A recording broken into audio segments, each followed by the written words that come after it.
Este es el quinto y último video correspondiente al tema entre pisos sin vigas. El mismo complementa, pero no sustituye la lectura del fascículo de teoría correspondiente. Desde un punto de vista práctico, hoy no tiene sentido intentar recurrir a métodos simplificados para el análisis manual de entrepisos sin vigas postezados, y debe recurrirse al uso de programas de elementos finitos que permitan incorporar directamente el pretensado.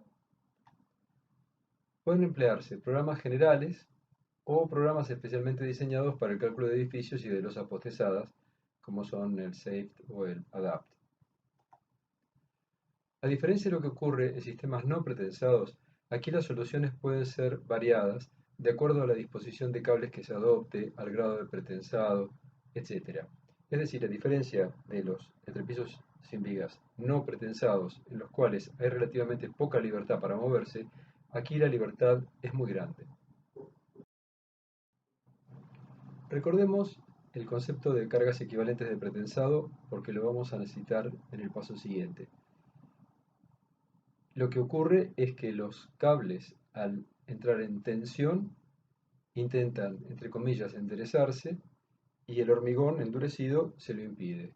Eso lo que hace es dar lugar a un sistema compensado de fuerzas verticales hacia arriba y hacia abajo.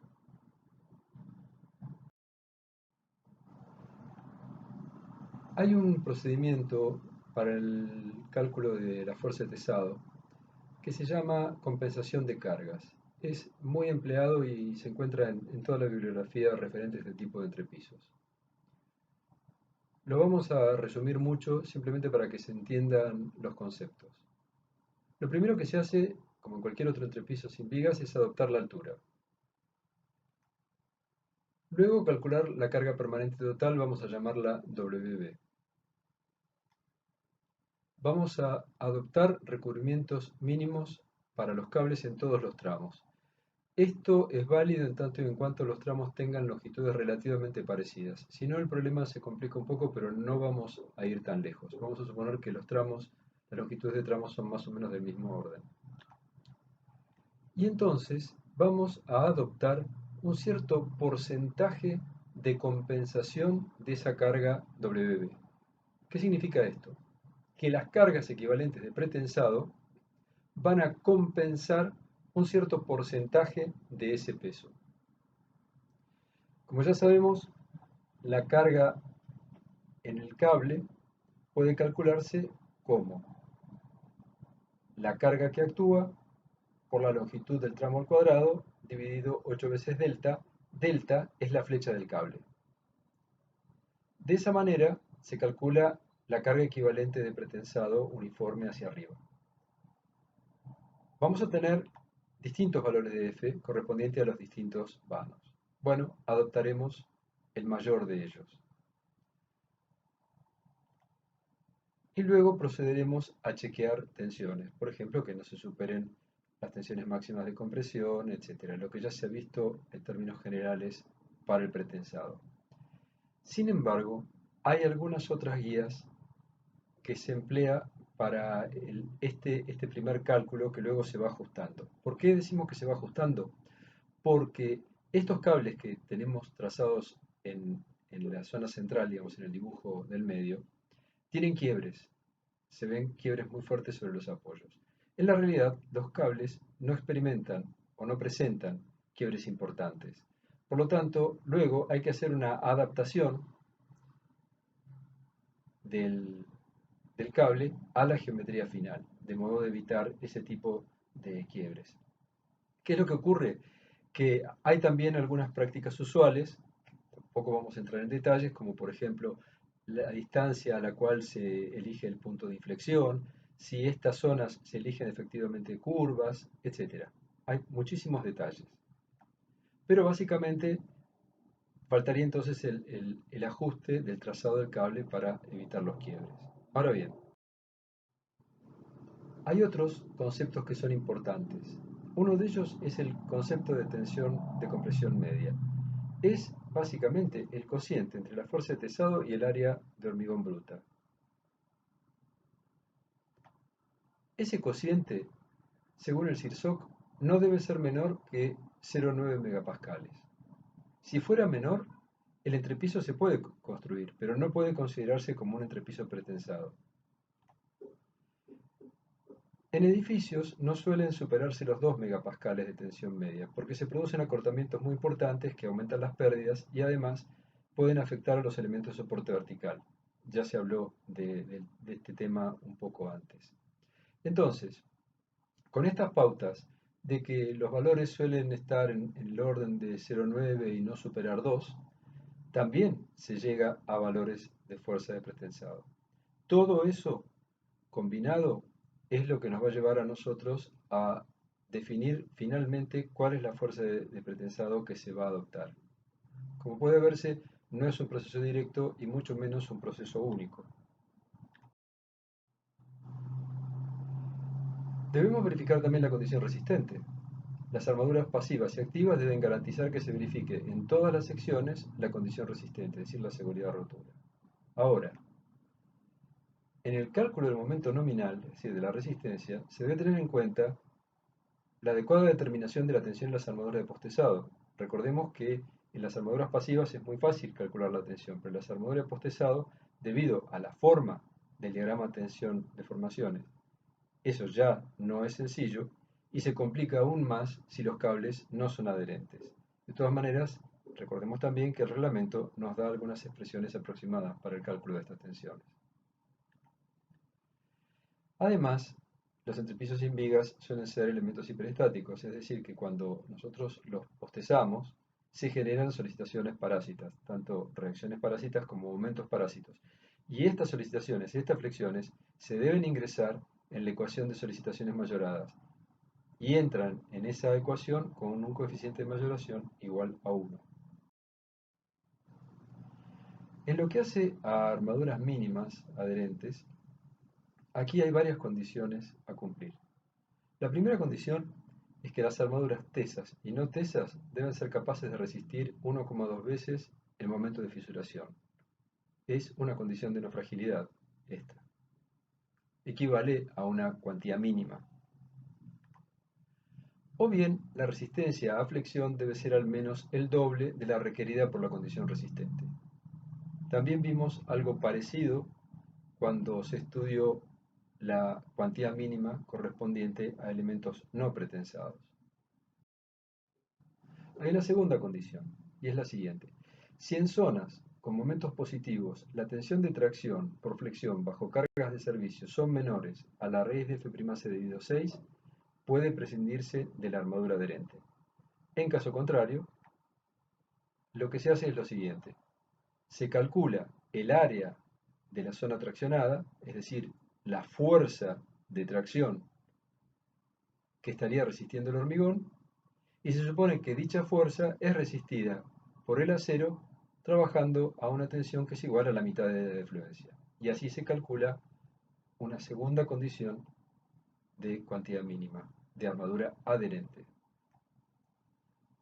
La armadura adherente mínima debe cubrir como mínimo una longitud igual a 1/3 del vano y estar centrada con la posición del momento positivo máximo. Al menos 2 barras de esta armadura deben continuarse y pasar a través de la armadura de la columna. Serían armaduras de integridad. Ya se ha hablado del efecto de estas armaduras cuando se produce una rotura por punzonamiento. Hay una tercera condición que aplica a las zonas de momentos negativos. En estas zonas y en ambas direcciones debe disponerse como mínimo una armadura que es igual a esta fracción por ACF. Y ACF es el mayor ancho de faja que se intersecta sobre una columna por el espesor de la losa. Es decir, es este ancho o el de la dirección perpendicular, el mayor de los dos, por el espesor de la losa. Y esta armadura debe disponerse en una longitud igual a 1/6 de la de tramo a cada lado del apoyo. Y debe disponerse centrada con la columna y en un ancho igual al ancho de la columna más 1, veces la altura de la losa a cada lado, 1,5 veces la altura de la losa a cada lado. Y deben ser al menos 4 barras con separación menor a 30 centímetros. Veremos ahora los criterios de predimensionamiento.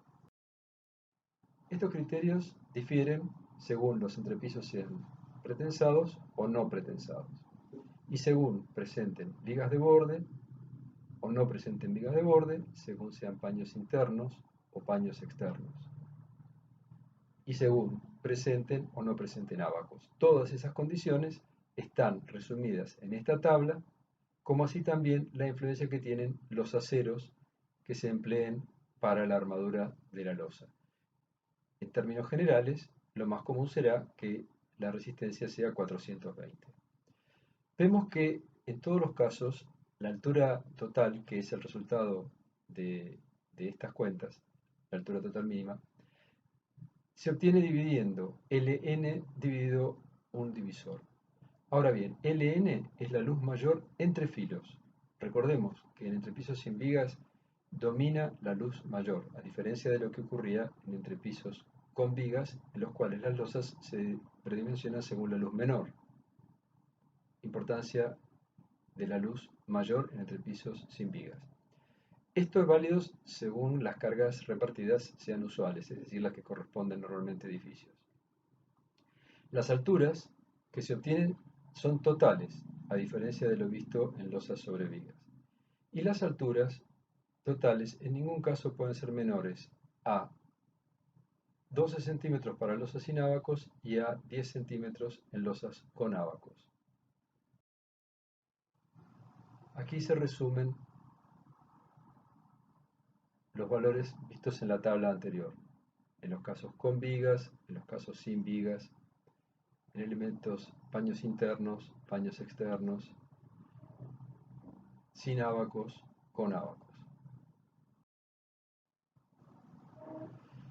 El CIRSOC no propone nada en referencia al predimensionamiento de entrepisos sin vigas postesados. Aquí se han volcado algunos valores dados por la Concrete Society, no difieren de otros reglamentos o guías internacionales. Aquí, como puede verse, las cargas han sido tenidas en cuenta, las magnitudes de las cargas han sido tenidas en cuenta y nuevamente el predimensionamiento se hace dividiendo Ln dividido un cierto valor. Estos valores, para las mismas condiciones, son más grandes que para entrepisos no pretensados, es decir, se obtienen espesores más pequeños.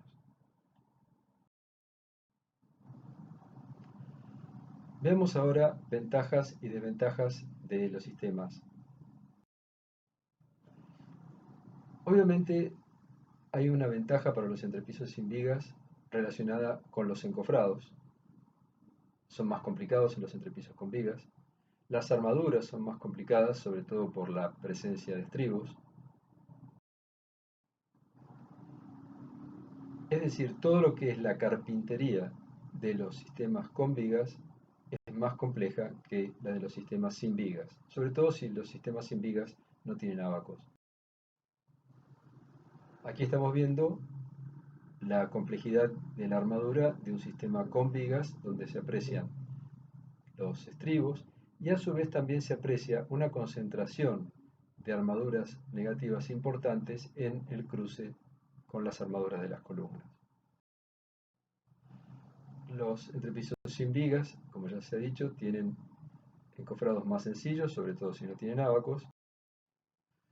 En los entrepisos sin vigas, las armaduras negativas también son muy importantes, pero están distribuidas en un ancho mucho mayor, por lo tanto la interferencia con la armadura de las columnas es menor.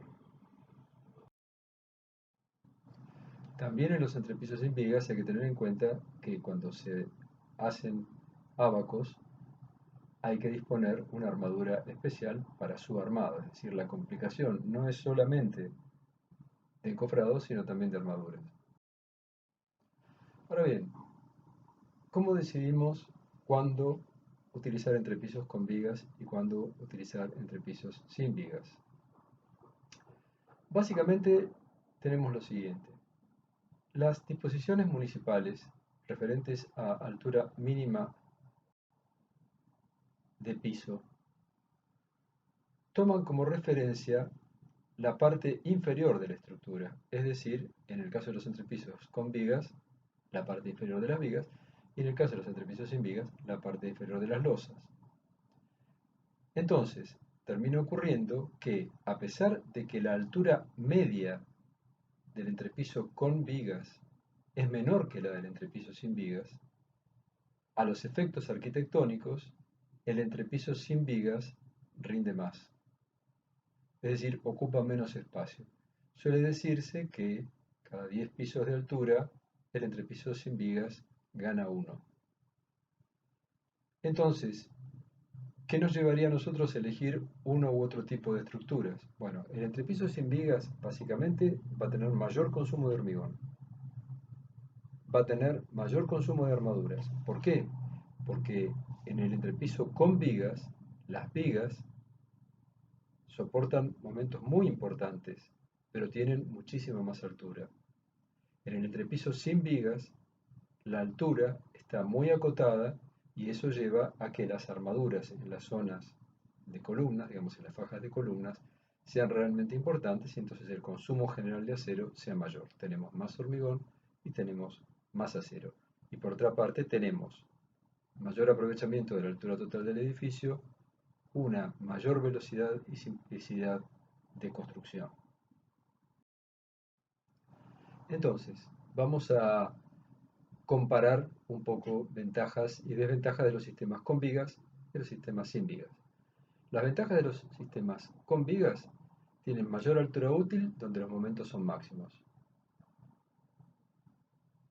Son eficientes aporticando los sistemas como para resistir cargas horizontales, por ejemplo viento o sismo, y tienen un menor costo total de materiales.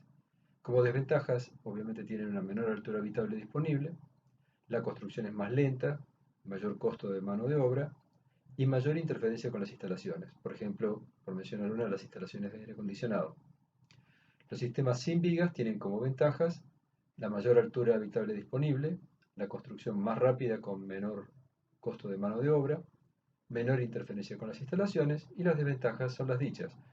La altura útil constante e independiente de los momentos hace que la cantidad de armaduras sea mayor, un pobre comportamiento frente a cargas horizontales y un mayor costo total de materiales.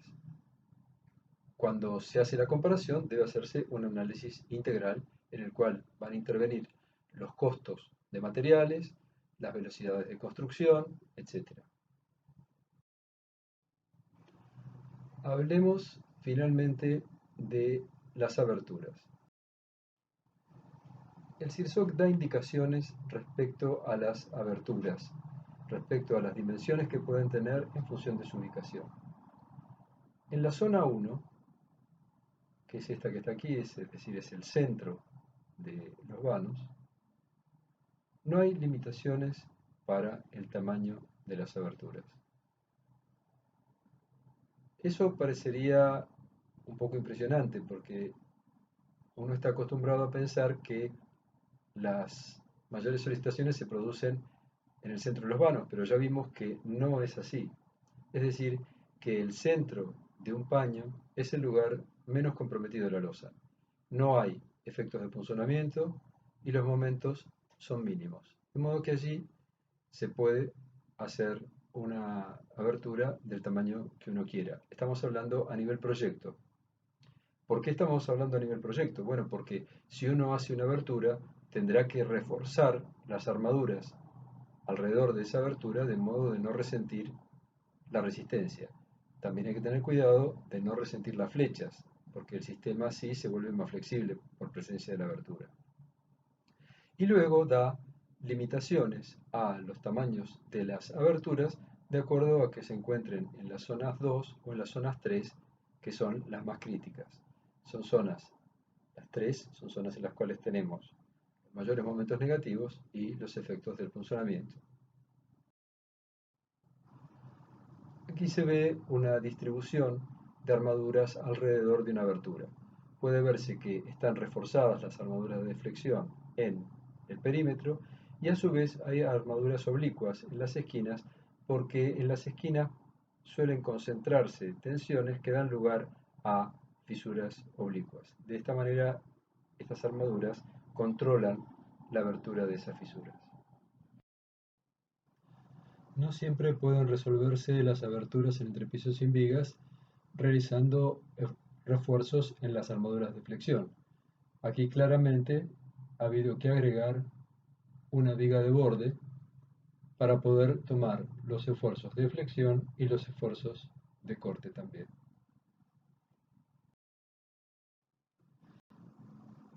En esta losa, la abertura se realizó una vez que la estructura ya estaba finalizada. Se trata de una losa postezada con postezado adherente. Puede verse que se agregó un refuerzo aquí debido a que el sistema no presentaba seguridad suficiente. Aquí estamos viendo cortes para realizar aberturas relativamente pequeños en elementos postezados adherentes. Se ve aquí la lechada rodeando los tendones. En estos casos se pierde fuerza de pesado en las inmediaciones de la abertura, pero no se corre el riesgo de destezar el cable en su totalidad debido a la presencia de adherencia. En cambio, cuando se trata de cables no adherentes, hay que tener cuidados especiales. Sin embargo, existen técnicas para que el tesado de los cables no se pierda. Es decir, se realiza primero un buche. Los especialistas en pretensado tienen desarrollados sistemas para tomar los cables, retesarlos, poner cuñas en esta segunda etapa, etc. Es decir, se trata de un trabajo que debe ser realizado por especialistas.